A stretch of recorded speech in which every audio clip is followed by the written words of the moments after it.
Welcome to NYC Now, your source for local news in and around New York City from WNYC. I'm Janae Pierre. Most of our team is out of office to observe Juneteenth, but we couldn't leave you without getting you caught up on what's happening in our region.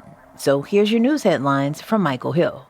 Zohran Mamdani is facing criticism for not rejecting the slogan, globalize the intifada, a phrase that some view as threatening to Jews. WNYC's Elizabeth Kim reports.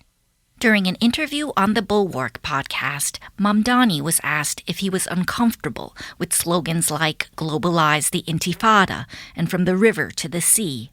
I know people for whom those things mean very different things. Sure. And to me, ultimately, what I hear in so many is a desperate desire for equality and equal rights. His comments prompted outrage from mayoral rival Andrew Cuomo. The former governor said, quote, words matter, and pointed to a rise in violence against Jewish Americans. Asked about the controversy, Mamdani said he has, quote, repeatedly condemned any calls for violence. He accused Cuomo of trying to weaponize anti-Semitism. New details have emerged about a Queens high school student detained at an immigration hearing this month. WNYC's Jessica Gould reports.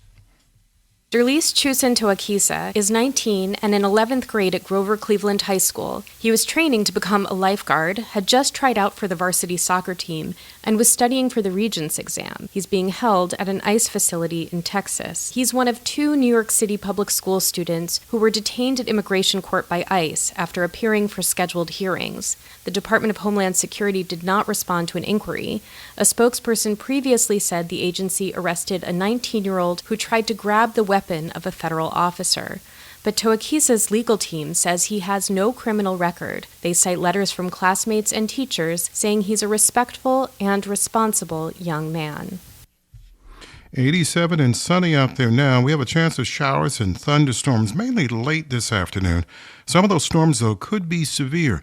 Mostly sunny on this Juneteenth, a high temperature near 90 degrees. Then tomorrow we cool off just a bit, sunny and 83. Saturday, mostly sunny, mid-80s. And then on Sunday, partly sunny and near 90. We're about to have quite a stretch there of hot weather. Not just warm, but hot. 87 and sunny now. Michael Hill, WNYC News. Stick around. There's more after the break.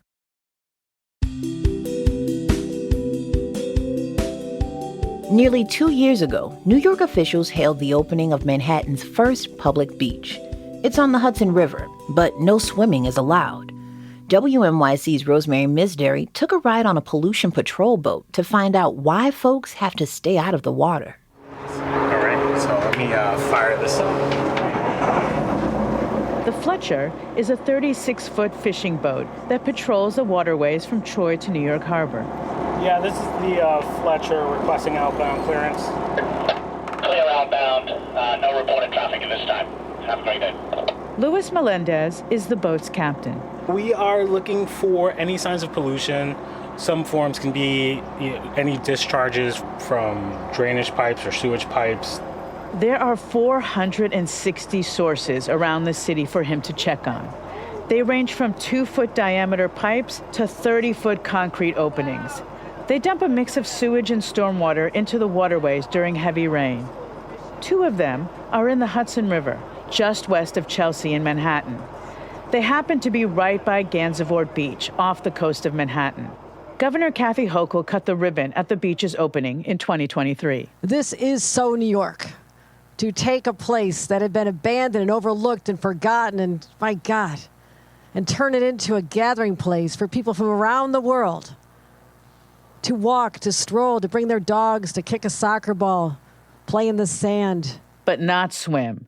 That's because of those pipes, which are just north and south of the beach. They didn't come up at Hochul's event. Michael Dulong is the legal director of the environmental advocacy group Riverkeeper, which owns a pollution patrol boat. The group wants Gansevoort Beach open for swimmers.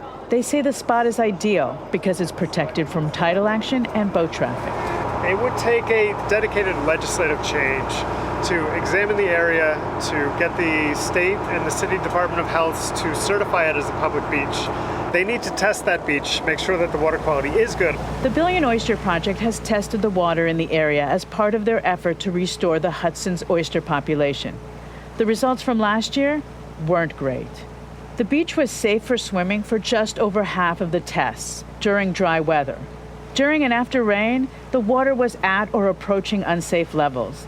Shannon Roback is the science director at Riverkeeper. It's a lot of sewage, and there's a lot of bacteria, things like PFAS, things like pharmaceuticals, personal care products, anything that goes down the drain in your house. And so all of that stuff dumps into waterways every time that it rains.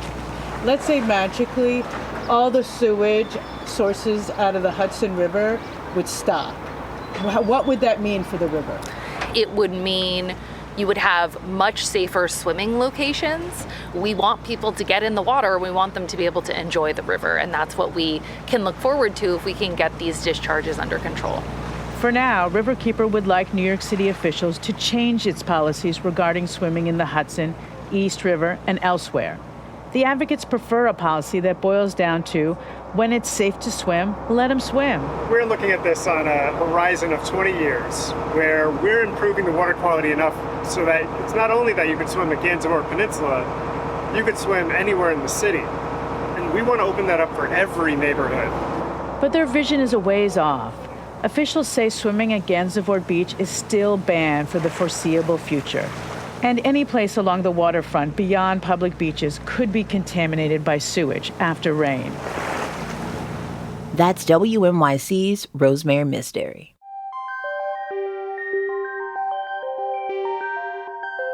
Friday marks the official start of summer, and it'll really start feeling like it soon.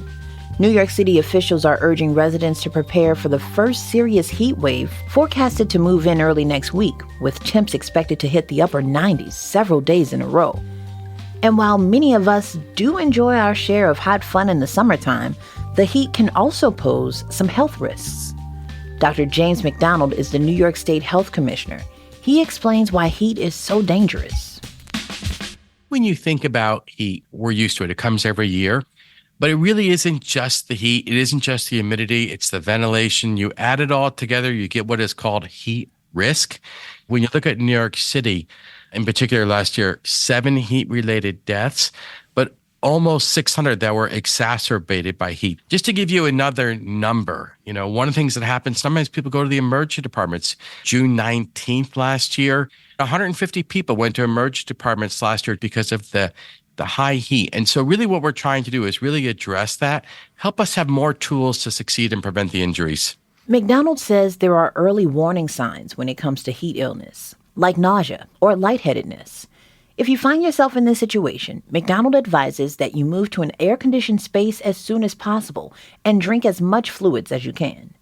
And when it comes to preventative measures, McDonald says the State Health Department has teamed up with the National Weather Service to create an interactive dashboard that lets people know what to expect before they leave the house. What you want to do is maybe build this into your daily routine where you start looking at the dashboard and you can say, what is my risk for today? And then you can see for the next 7 days, what do we see as the forecast?